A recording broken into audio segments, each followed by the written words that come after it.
Hi everybody, welcome to another Christmas Stampathon 2019. It's July, it's the 25th of the month, so you know what that means. It's Christmas creativity. I'm afraid today I'm going to have to do a live. Normally I would film this, edit it, and present it all beautifully and everything to you guys with the blog post already done. However, I've had a bit of a busier afternoon than I intended. So I'm going to come on here and do it live. Everything's ready, I think.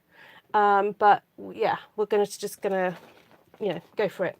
So the challenge this month is to use this sketch here. Okay, this sketch. And excuse me.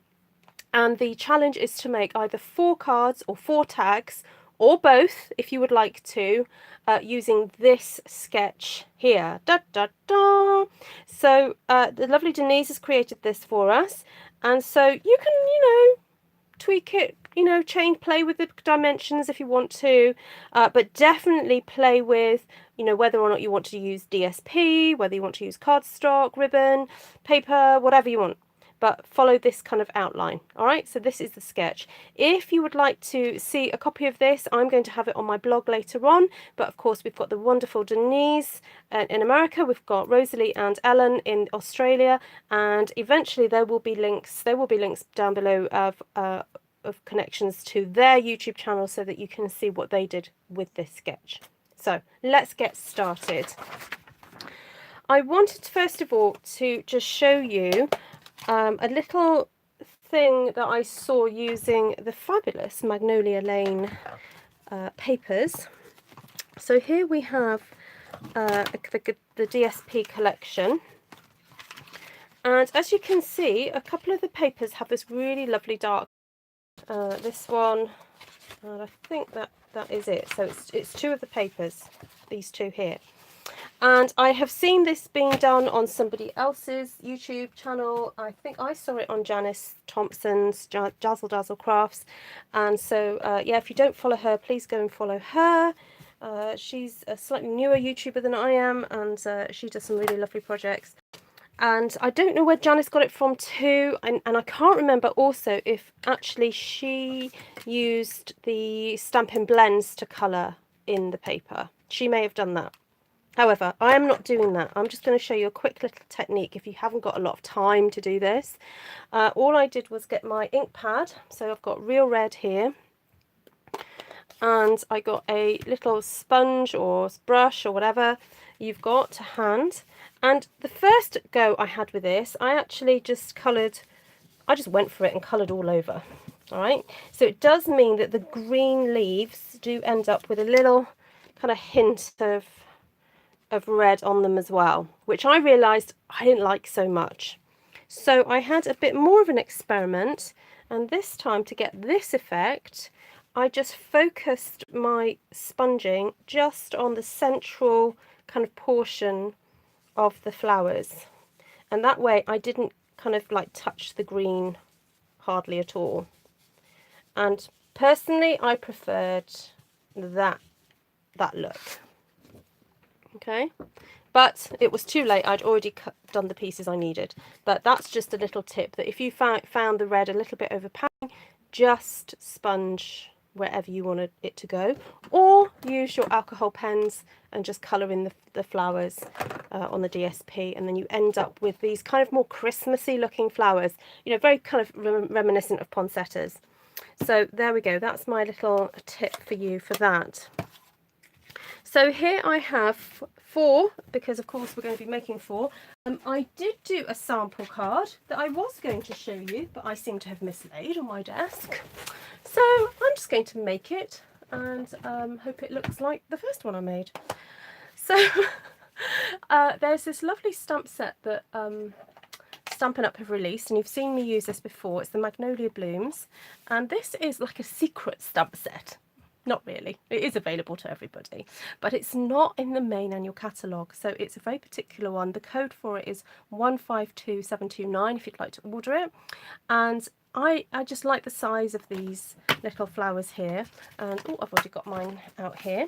And I'm going to be using Mossy Meadow cardstock, and I've got Mossy Meadow ink here to create just a really nice tone on tone background for which I'm going to then make my card. So I'm just stamping this flower on, and I'm just kind of slightly changing direction and just kind of getting things sort of fitted in, and yeah, just random kind of just trying to, you know, fill the space a little bit there. There we go. Get the one into there. Maybe a little, oh, get a little leaf into there.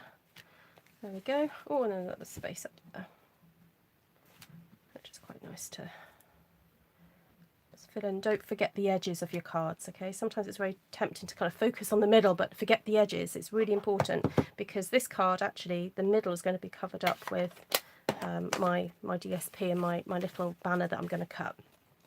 So this DSP is cut at 2 inches, and oh, I'm just going to bring my trimmer in here just to show you. And then also it's cut at 4 inches long, so 2 by 4 inches. Really useful measurements to get out of DSP, because of course it's 12 by 12 inches, so it's really handy. Then cut your cardstock that's going to be, you're going to be sticking that onto there. Cut that at 2 1/4, and if you prefer to use centimeters, that would be approximately 5 centimeters and then 5.5 centimeters.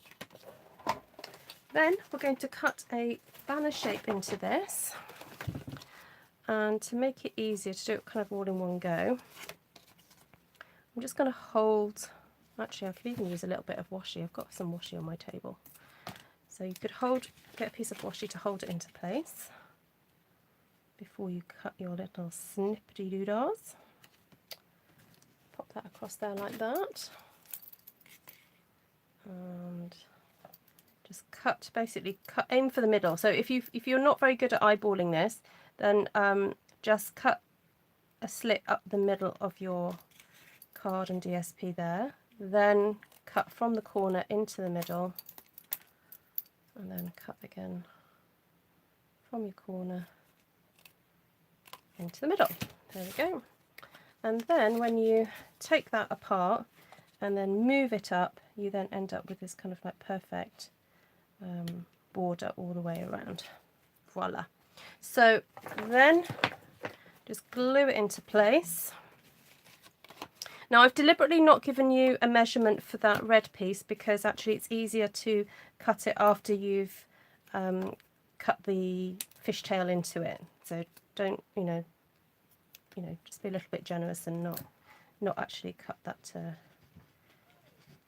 size initially. So I'm just going to glue that into place, and there we go.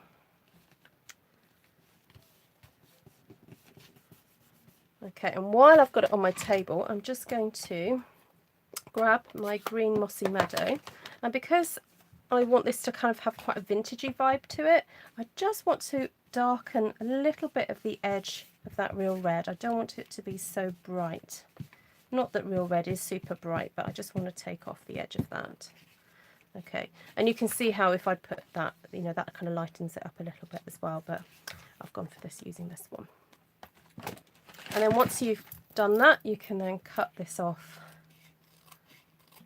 ready to stick onto your card. So then I'm going to bring back my card base, and again get my green ink here, which is the Mossy Meadow, and just again apply some to the edge, because as I said, I want it kind of a slight vintagey feel, and we're going to do something else to it now that's going to really kind of help with that.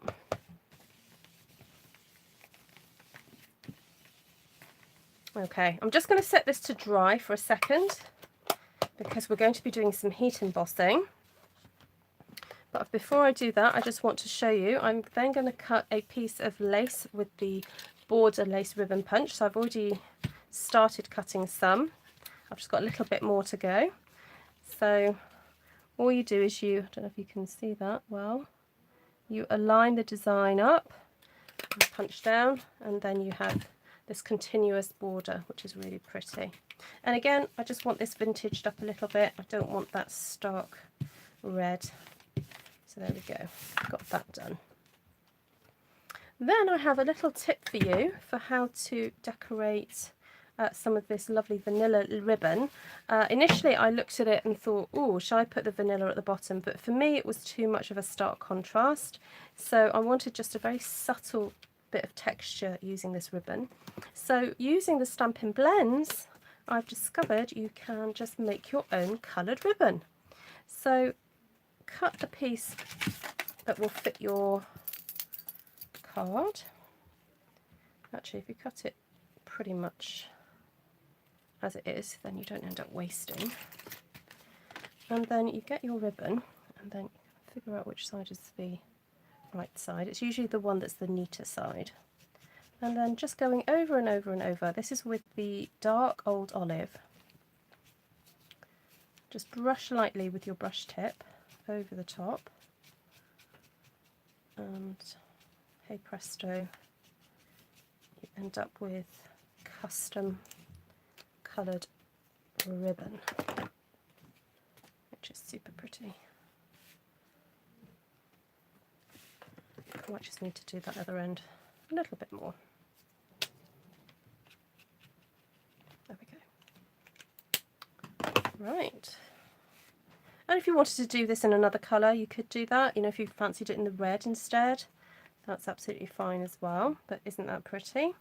And then I'm just going to, I'm kind of following the sketch here. So I've not put 3 bands. I'm just going to put 2. But and again, you know, that's fine. You don't have to keep precisely to the sketch. But that's what that's going to happen. Right, I just want to check to see if I've got any comments. Hello Kay, nice to see you. Hello, welcome everybody. Really lovely to see you this evening. And if you're watching this on the replay, then welcome. And there will be photos on my blog post. It might not happen tonight, but in the next few days they will start to appear. Right, now we're going to do a little bit of heat embossing. So before we do that, I've got my embossing buddy here. Hello buddy, and what you do is you just apply that across. And then also what I discovered last night is a useful tip is that if your hands are a little bit oily or hot, like today's been an absolute boiling day, it's like been the hottest day in a long time in the UK, so we're all quite sweaty. Not that you needed to know that. Is that too much information? You can just get some on your hands, because when you're handling your project, you can inadvertently transfer oils from your hands onto your project. So just give your hands a bit of a wipe with that. And then also brush over the various things that you want to heat emboss. Now, I've already gone ahead and I did have a piece that I'd already embossed. She says, I'm sure I moved it to my side, to one side a minute ago. Anyway, I'll cut another piece, but I want to stamp this really cute little Believe stamp. I'm just cutting my cardstock to 1 centimetre, being very careful. There we go. Actually, I think 1 centimetre is a bit too thin, so I might just use the other end. Let's trim that off. And I've got the Believe stamp set from Would You Believe? The unicorn stamp set. Look, Believe. So there we go.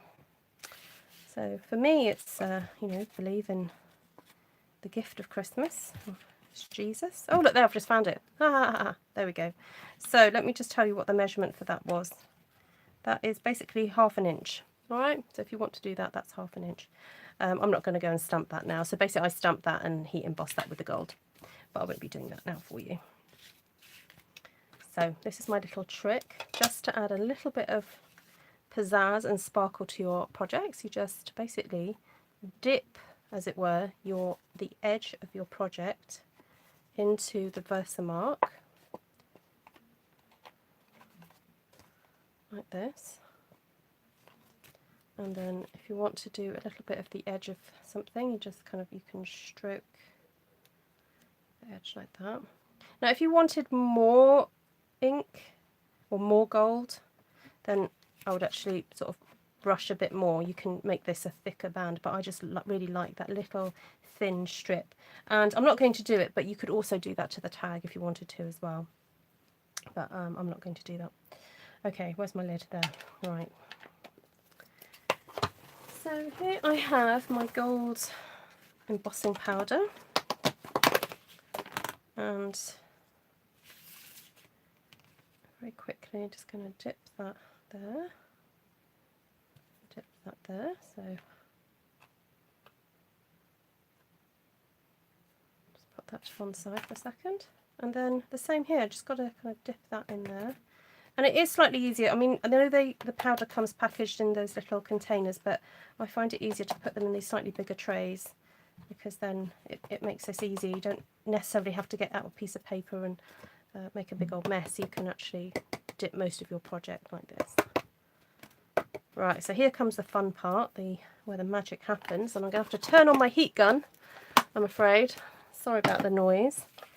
So whistle a happy tune. And I'm going to see this turning to gold. Hi, Geraldine. Oh, yeah. Hi, Rhonda. Okay, so normally I don't do the Christmas videos live, so this is a bit of a treat. It's kind of because it's summer holidays, and I've been doing some extra things, and we're getting ready to go away on camp, and then I had a little bit of I had to go and help somebody this afternoon, which was a bit of a surprise. So I had planned to film and blog this afternoon, but it just didn't end up happening. So it was just quicker for me to come on here and do a live than doing a video and uploading it. But I hope you get the idea and that you'll join in.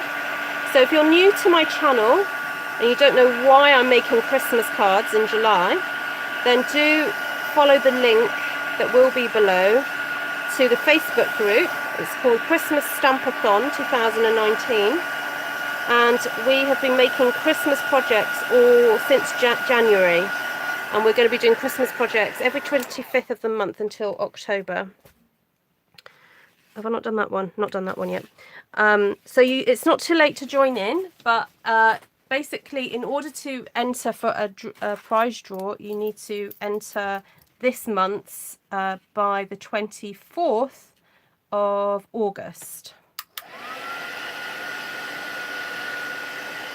Okay, I'm just using my scissors to hold down the card because it's a little bit flyaway. There we go.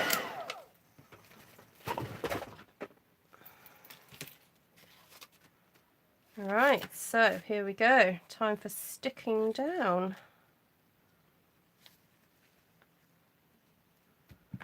So I'm just going to put a very thin layer of glue here. Let's spread it out a little bit. And pop that over the top.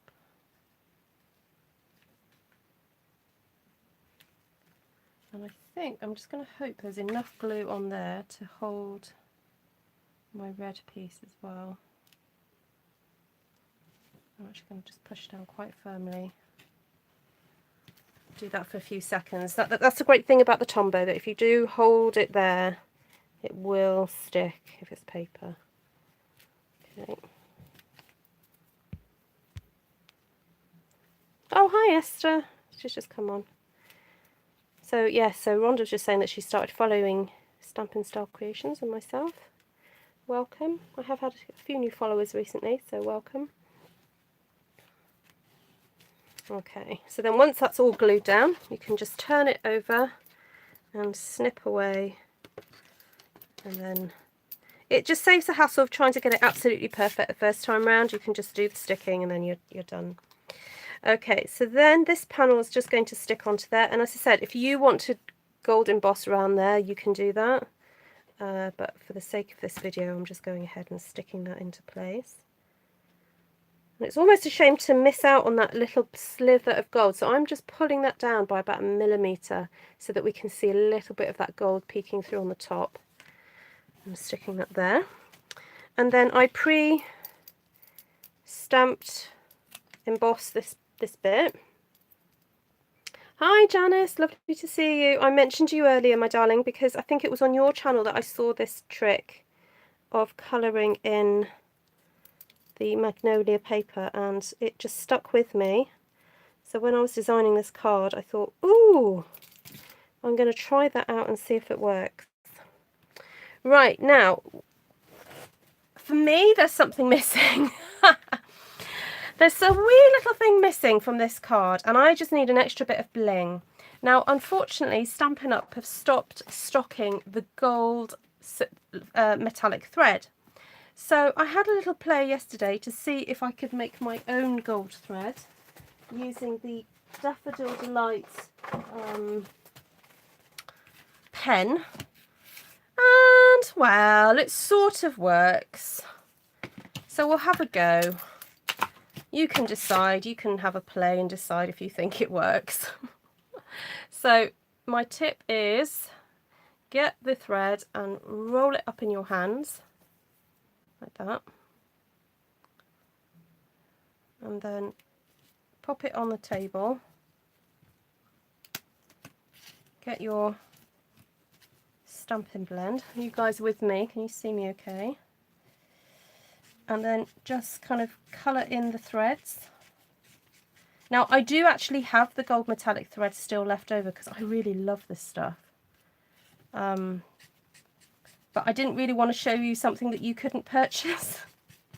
So this is what you can do if you don't have the gold. I mean, you could turn the silver into any colour really by using a alcohol pen.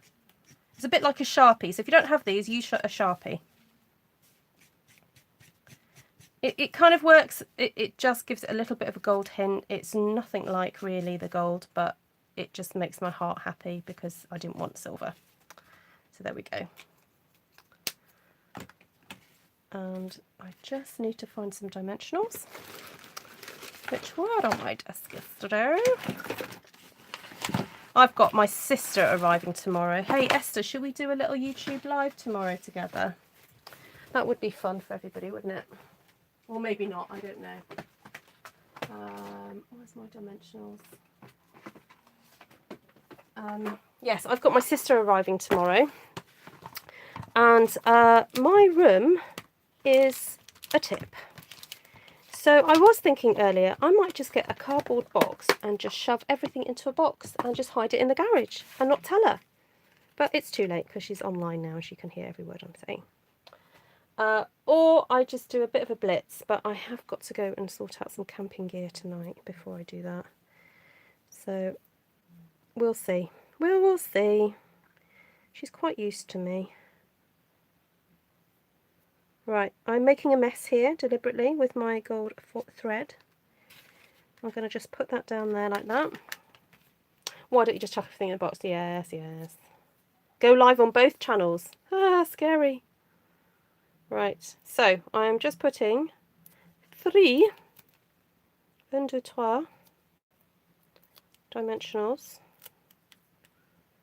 dans le what's that? Sentiment. I've turned all French now. And I'm just going to hold down my little bit of frilligage here. The only problem, Esther, is that I don't think we've ever done a live together on YouTube. I don't think the YouTube fans realise how silly we are when we get together. Oh, I've just forgotten to do something. Hold on. I've just realised that red is too bright because I've forgotten to do this.